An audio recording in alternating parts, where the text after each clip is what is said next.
So Ricky Flex, let's just get down to it. How do you think they positioned Elvis in this movie? How did they treat the iconic rock star?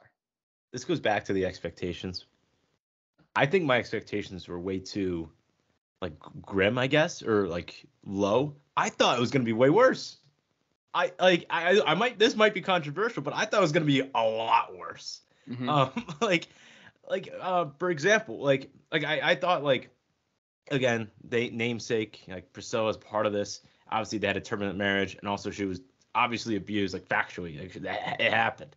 But I thought it was gonna go deeper and like a lot more like physical. I don't know. I thought it was gonna be like holy crap, like cancel Elvis, like obviously, right? But here it's like they kept giving him excuses. It seems like for everything that was going on. Like it seems like Sofia Coppola was like kind of giving him an out like half the time.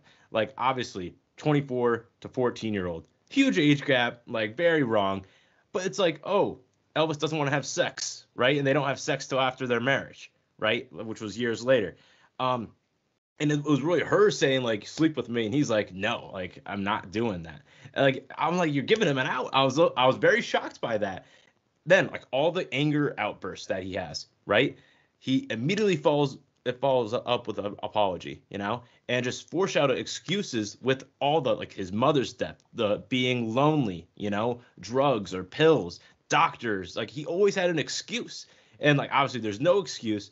But I don't know. I thought it was just gonna be not over the top, but just like be so anti-Elvis. Where here it's like clearly was anti-Elvis based on what happened, but it's just like I thought it was gonna be worse.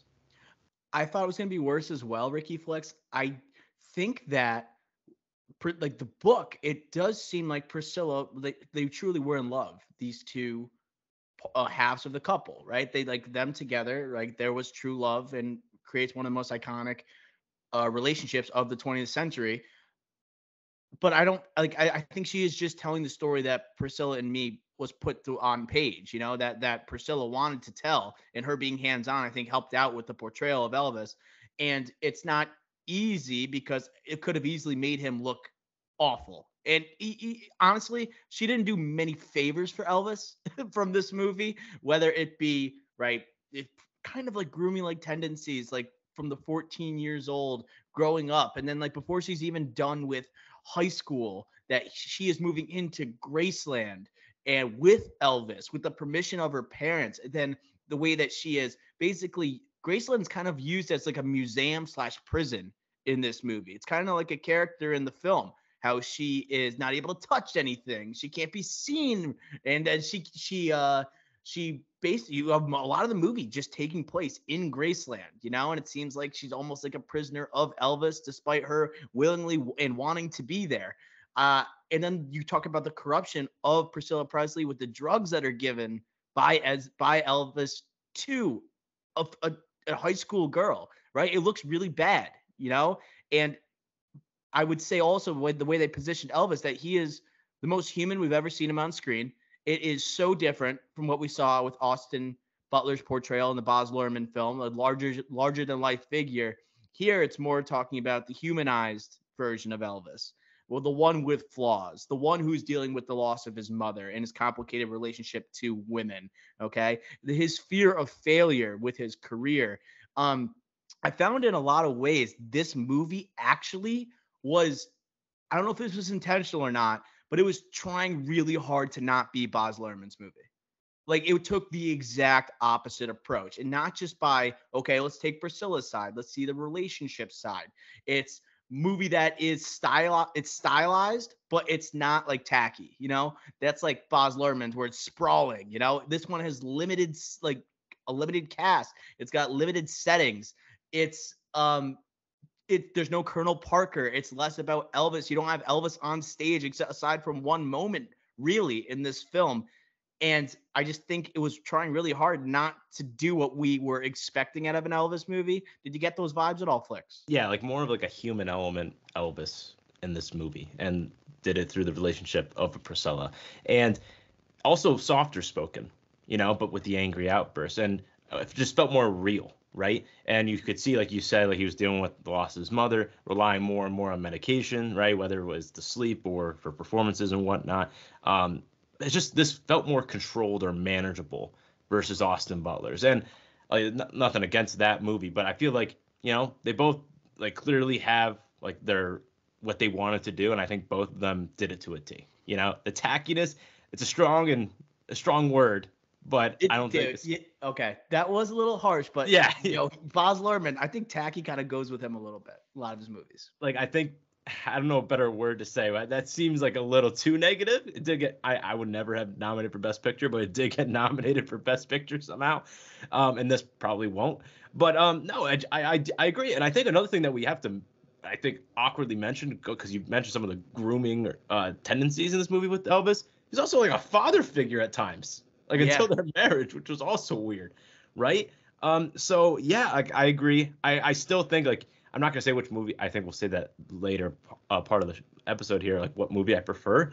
But it's like I don't know. I just thought that overall, like I knew like Elvis Baz Luhrmann's like they knew what they were doing, like a big musical event, praising this guy's career. Yes, a tragic downfall, but like still like praising him. And this one's like the exact opposite. They focus around like his downfall, and even some parts like his comeback was just glossed over in this because this movie wasn't about that. This movie is not about Elvis and his career. This is more about the other side of Elvis, his better half, or whatever you want to say, First Lady Priscilla. So it made sense. They both had their intentions and they both delivered it to almost perfection.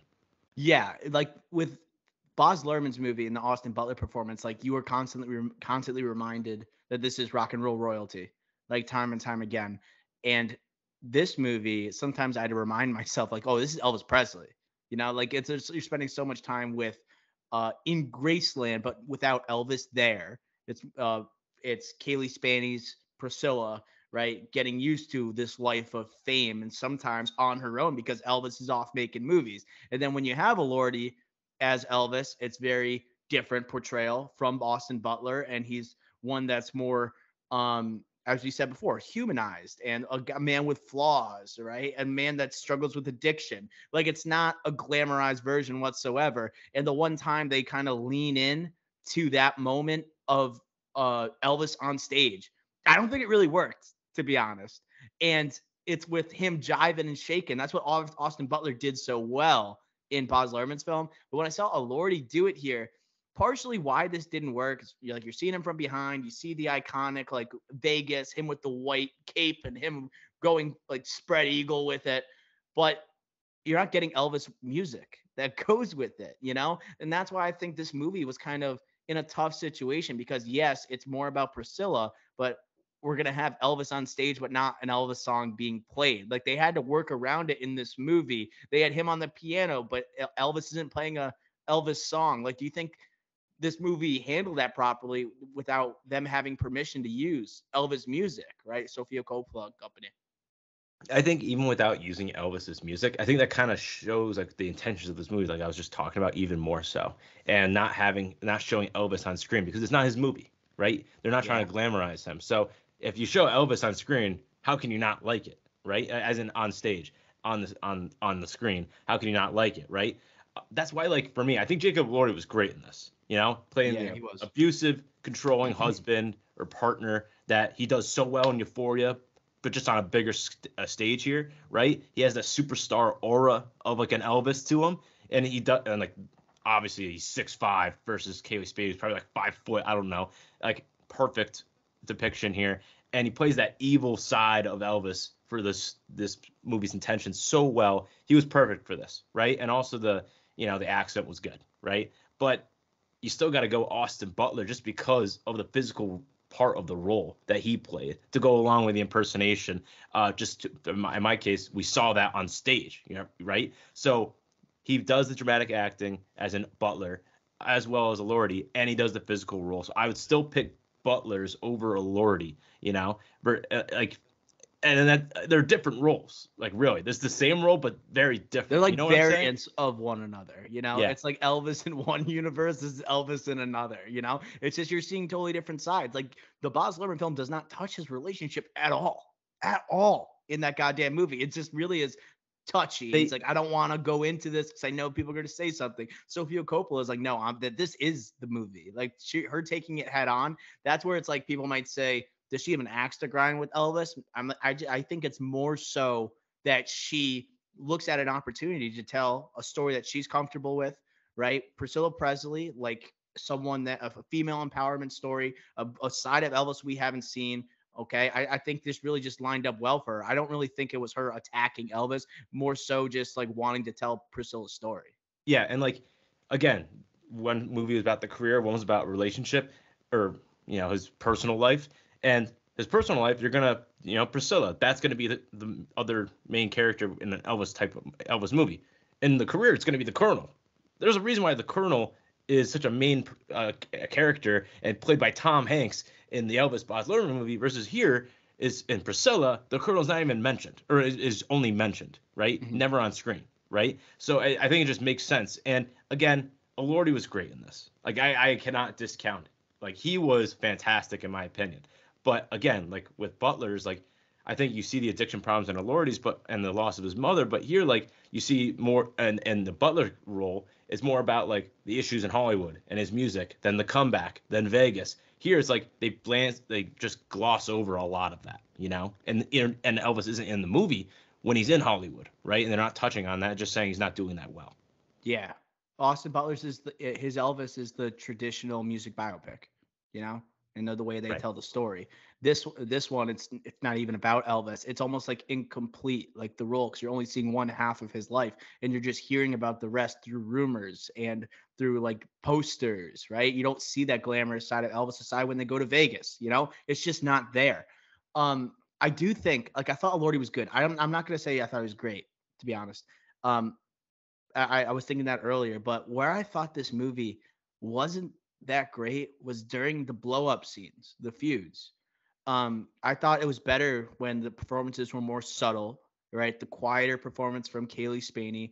When she and Elordi would blow up, it felt weird. A lot of the fights felt juvenile. And at times, like I think you said it, where it's like, I thought this was going to be worse towards Elvis. I thought he was going to be maybe more violent or maybe more explosive. But I felt like some scenes where he threw the chair at Priscilla, I'm like, that was random. Like, what the hell was that? And just like Kaylee Spaney, when her Priscilla goes to visit Elvis when he's shooting the movie with Anne Margaret, and she just throws the newspaper at him and randomly screams. I'm like, that actually was actively bad. Like that scene was bad. Like I that's why I was like kind of shocked when I was watching it. This like Kaylee Spaney wins like the Venice Film Festival Best Actress. Like I'm really looking forward to this performance, and I think she wasn't really good at the loud stuff, right? But it was the quieter performance that I think really is where she excelled, and the same thing goes for Elordi. But any thoughts on like the fighting sequences between these two? I agree, and I agree with you, but I think you used the word juvenile. Like that's what they were. It's like a pillow fight that turns and he actually hits her in the face. It's fights about sex. It's like a father grabbing a younger person by the arm. It does feel like this is obviously like I guess that's kind of the point of the movie, that like she is so young, like the fights are juvenile, right. But exactly. Like Elvis at times seems juvenile himself, like during those scenes.